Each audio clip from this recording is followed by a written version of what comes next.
देखें जी, जन्नत के टिकट अपनी जगह, लेकिन कारकुनान की पेट पूजा के लिए यहाँ पर बिरयानी का भी अहतमाम किया गया है, जो रवानगी के वक़्त कारकुनान को दी जाएगी और डिब्बों में पैक कर दी गई है बिरयानी। कारकुनान यहाँ पे बिरयानी खा भी रहे हैं और ये बहुत ज़रूरी अमर है पाकिस्तान मुस्लिम लीग नून के कारकुनान के लिए, क्योंकि उनकी पेट पूजा भी जो है वो बहुत ज़रूरी है, क्योंकि सुबह से कारकुनान यहाँ पर जमा हुए हैं और अपने कायद नवाज शरीफ की आमद के इस्तकबाल के लिए पुरजोश है। और इसी तनाजुर में उनके खाने के लिए भी अहतमाम किया गया है। आप देख सकते हैं कि यहाँ पे कुछ कारकुनान जो हैं वो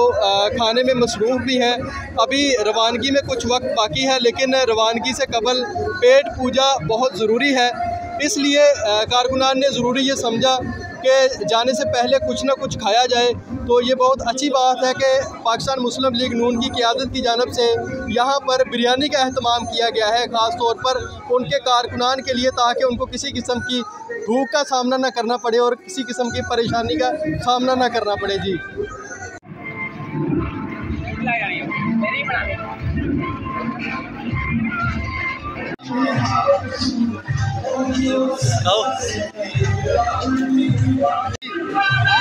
कारकुन निके